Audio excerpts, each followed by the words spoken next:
तो हम देखेंगे डाइफ्लोबोथ्रियस। डाइफ्लोबोथ्रियस जो होता है वो एक सिस्टोड डाइफ्लोबोथ्रियम की का पैरासाइटिक इन्फेक्शन होता है।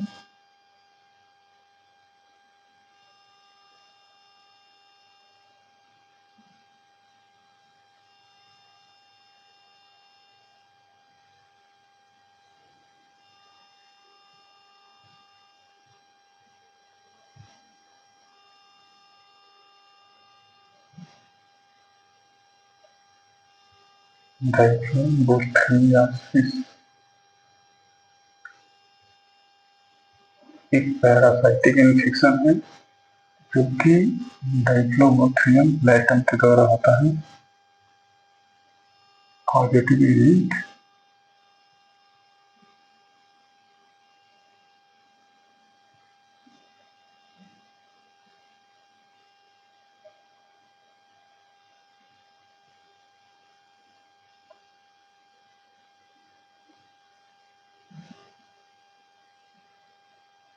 डाइफ्लोबोथ्रियम लैटम।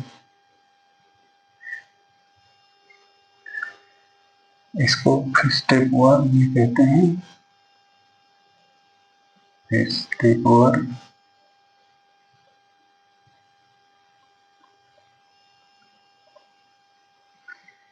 it is the largest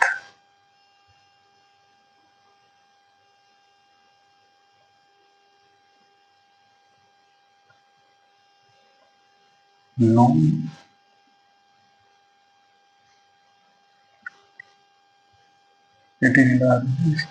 known human parasite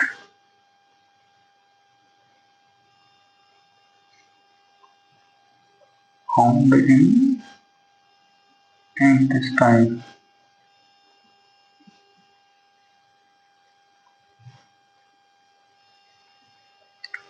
इसकी मार्फोलॉजी कुछ इस तरह से होती है।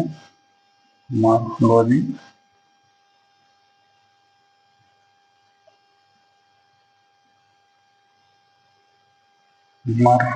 में एडल्ट होता है, 3 फॉर्म में होता है। एडल्ट,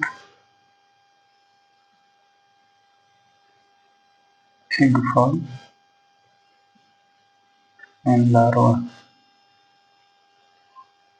लार्वा पिग फॉर्म होते हैं लार्वा के।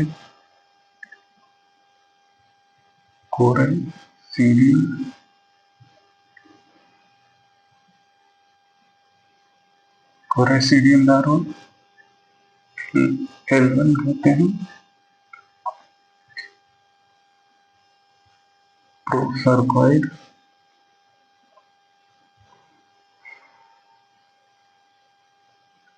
L2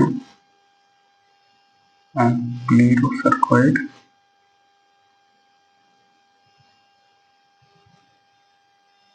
L3 stage of larva. Host जो होता है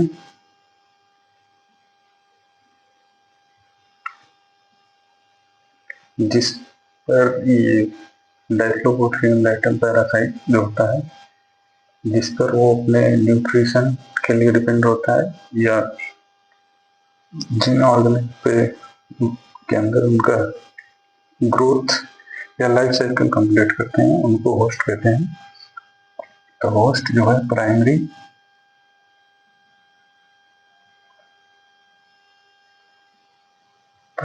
होस्ट ह्यूमन है।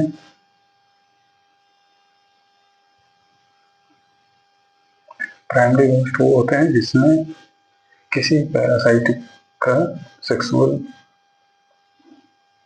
लाइफ साइकिल जो होता है वो कंप्लीट होता है। इसके अलावा दो इंटरमीडिएट होस्ट होते हैं। इंटरमीडिएट होस्ट पहला है, फर्स्ट इंटरमीडिएट होस्ट जो है वो साइक्लोप्स है।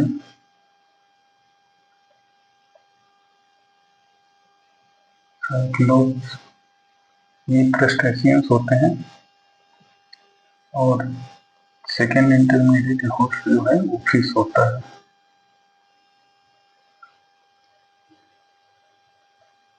तो डाइफ्लोबोथ्रियासिस जो है पैरासाइटिक डिजीज है जो कि एक सिस्टोडा के द्वारा होता है, इंटेस्टाइनल सिस्टोडा के द्वारा होता है, जिसका नाम डाइफ्लोबोथ्रियम लैटम है। इसे फिश टेपवर्म कहते हैं। ये लार्जेस्ट नॉन ह्यूमन पैरासाइट होता है जो कि ह्यूमन इंटेस्टाइन में पाया जाता है। इसकी मॉर्फोलॉजी में 3 स्टेज होते हैं, एडल्ट, एग और लार्वा।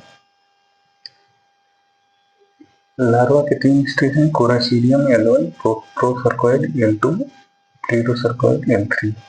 होस्ट जो है प्राइमरी होस्ट ह्यूमन है, इंटरमीडिएट होस्ट 2 होते हैं, ये फर्स्ट इंटरमीडिएट होस्ट है, ये सेकेंड इंटरमीडिएट होस्ट है। साइक्लोप्स फर्स्ट इंटरमीडिएट होस्ट, ये क्रस्टेशियंस होते हैं, फिर सेकेंड इंटरमीडिएट होस्ट होता है। और हम लोग देखेंगे life cycle of Diphyllobothrium लैटम।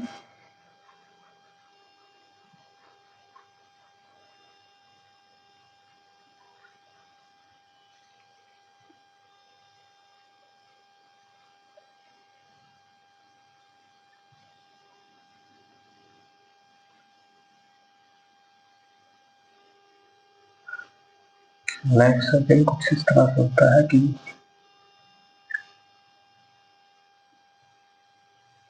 Man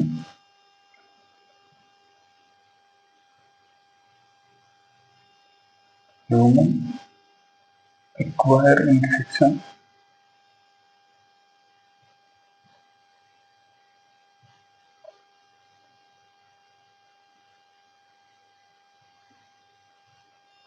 by consuming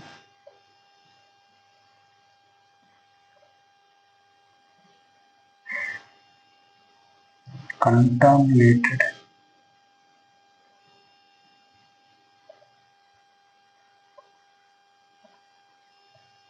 fish with plerocercoid larva, plerocercoid larva L3। जब ह्यूमन जो होता है वो ऐसी फिश को, मतलब ऐसी मछली को खाता है जिसमें प्लीरोसर्कोइड लार्वा पाया जाता है, जिसमें प्लीरोसर्कोइड लार्वा का इन्फेक्शन होता है, तो ये जाता है ह्यूमन इंटेस्टाइन में, वहाँ डेवलप होता है एडल्ट में, adult form in intestine of human.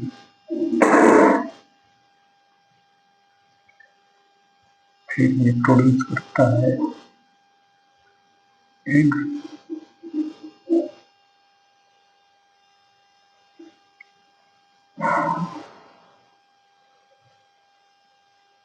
Egg से डेवलप होता है coracidium larva, coracidium larva L1 stage of larva. Coracidium larva infect करता है क्रस्टेशियंस या साइक्लोप्स।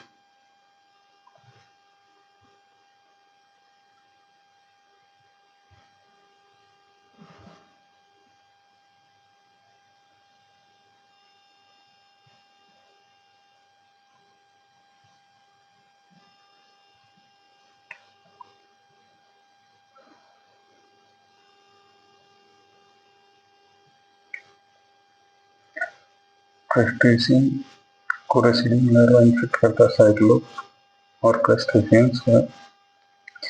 यहाँ इसमें डेवलप होता है procercoid larva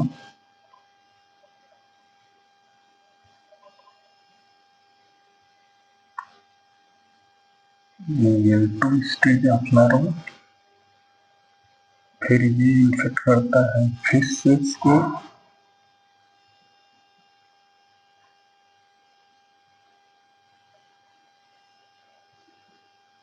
fish and convert into Plerocercoid larva.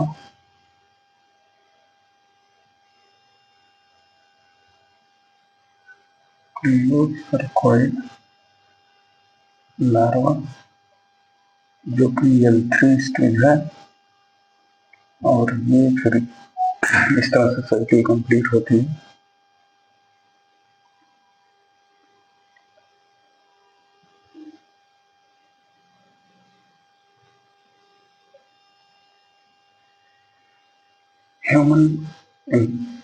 Human acquire infection by consuming contaminated fish with Plerocercoid larva, L3 stage of larva.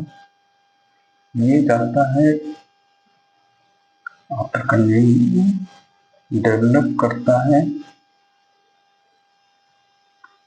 adult form in small intestine of human, then fertilization होता है, fertilisation होता है तो egg बनता है, egg बनता है, egg का कैरेक्टर होता है एम्ब्रियोनेटेड होता है, ऑपर कोडेटेड होता है,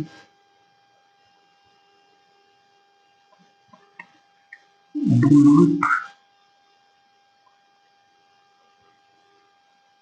फ्लोट इन सलाइन, मतलब नॉर्मल 60 के सजेशन में तैरता नहीं, डूब जाता है।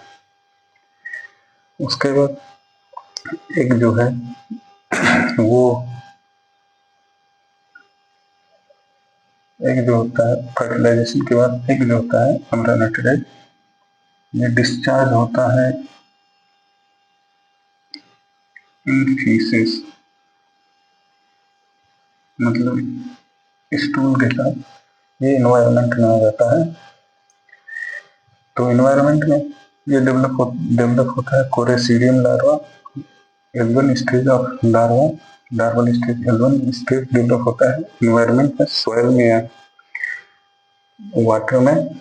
उसके बाद ये वहां से इंफेक्ट करता है साइक्लोप्स को,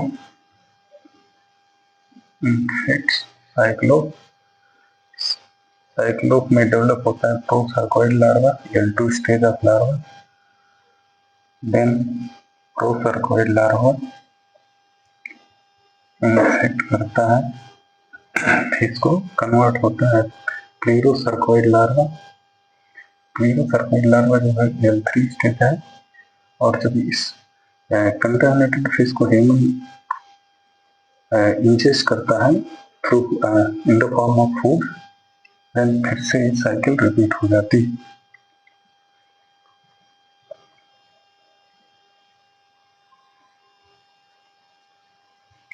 ये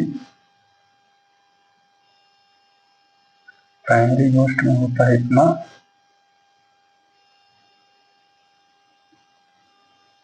प्राइमरी होस्ट ह्यूमन में यहाँ से लेके इतना, मतलब एक infection acquired in the form of Plerocercoid larva to discharge in the feces, ये ह्यूमन में होता है, प्राइमरी होस्ट में आता है, और ये होता है इंटरमीडिएट होस्ट।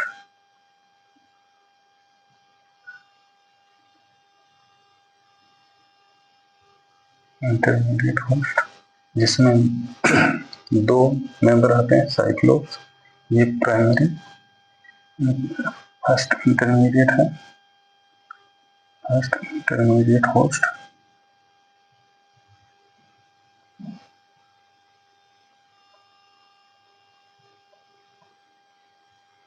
ये है सेकेंड इंटरमीडिएट होस्ट। इस तरह से लाइफ साइकिल कंप्लीट होती है डाइफ्लोबोथ्रिल की। अब हम लोग देखेंगे कि इसका क्लिनिकल फीचर क्या होता है, लैब डायग्नोसिस क्या, ट्रीटमेंट क्या।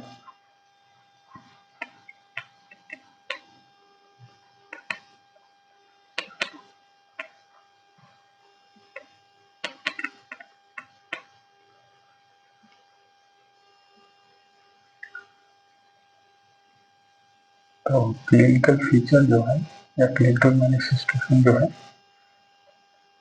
डाउनिंग डिस्कम्फर्ट होता है,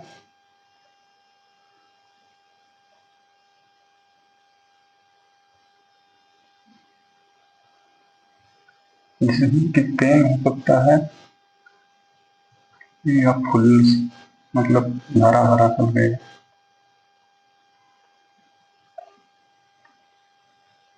नाउजिया और वोमिटिंग भी हो सकता है, nausea, vomiting and diarrhoea.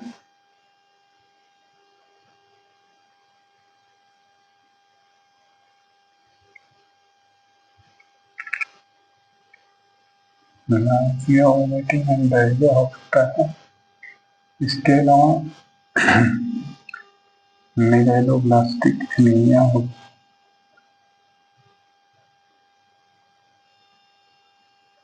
Megaloblastic anaemia, megaloblastic anaemia होता है जब विटामिन बी ट्वेल्व की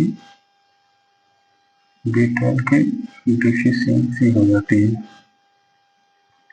विटामिन बी ट्वेल्व की डिफिशियंसी इसलिए हो जाती है कि विटामिन बी ट्वेल्व का जो एब्जॉर्प्शन होता है वो एक इंट्रिंसिक फैक्टर होता है, उससे बाइंड करने के बाद विटामिन बी ट्वेल्व का एब्जॉर्प्शन होता है इंटेस्टाइन में। जो इंट्रिंसिक फैक्टर होता है उसे कास्टलेस इंट्रिंसिक फैक्टर कहते हैं, जो कि स्टमक में रिलीज होता है। ये इस कंडीशन में जो vitamin B twelve plus intrinsic factor का कॉम्प्लेक्स बनता है वो डिसोसिएट हो जाता है, तो विटामिन बी ट्वेल्व एब्जॉर्ब नहीं हो पाता है। इसकी वजह से मेगालोब्लास्टिक एनीमिया शो होती है ऐसे पेशेंट में। लैब डायग्नोसिस,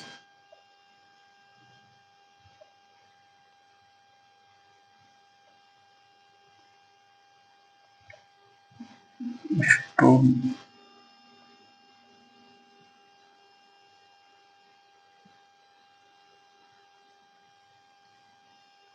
माइक्रोस्कोपी करते हैं।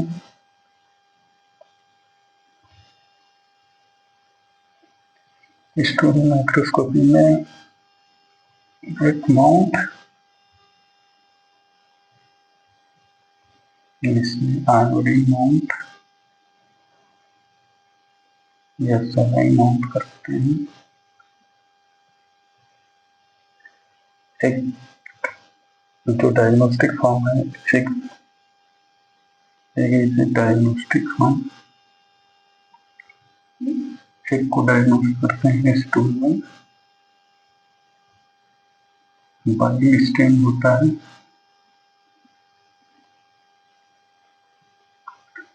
ओपरकुलेटेड होता है,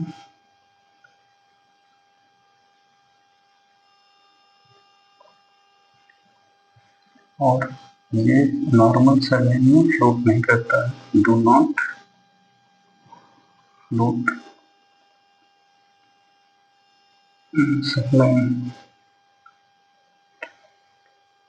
ये हो गया स्टूल माइक्रोस्कोपी। इसके अलावा हम लोग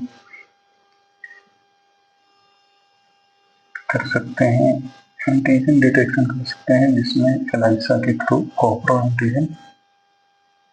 antigen detection,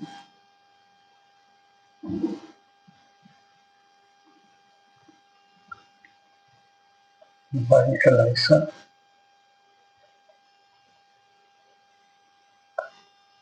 कॉपरो antigen in faeces, molecular diagnosis कर सकते हैं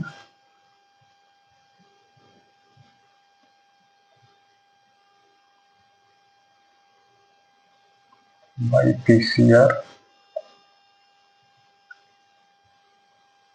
माइटोकॉन्ड्रियल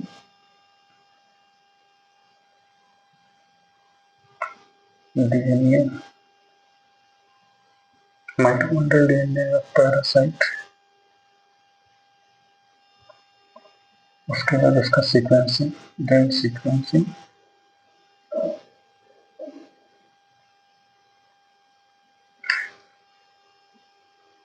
तो क्लिनिकल फीचर जो होता है, एब्डोमिनल डिस्कम्फर्ट होता है, जिसमें पेन हो सकता है, फुलनेस होता है, मतलब पेट भरा भरा सा लगेगा, नौसिया हो सकता है, वोमिटिंग हो सकता है, डायरिया होता है, मेगालोब्लास्टिक एनीमिया होता है विटामिन B12 डिफिशिएंसी की वजह से, क्योंकि इसमें इंट्रिंसिक फैक्टर और विटामिन B12 के बीच बनने वाला कॉम्प्लेक्स को डिसोसिएट हो जाता है, जिससे विटामिन B12 चौरों हो जाता है।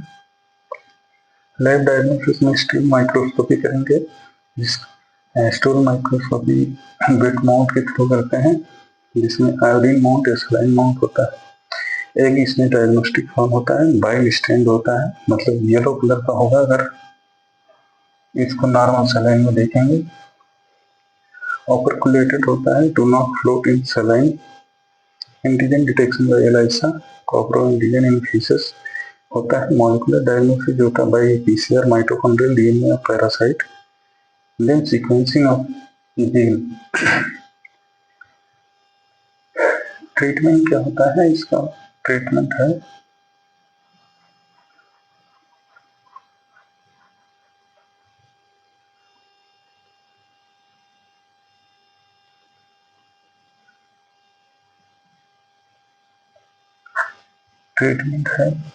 praziquantel,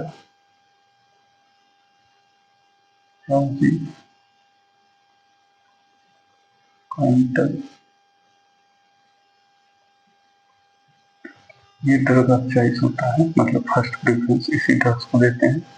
अगर ये ना हो तो निक्लोफामाइड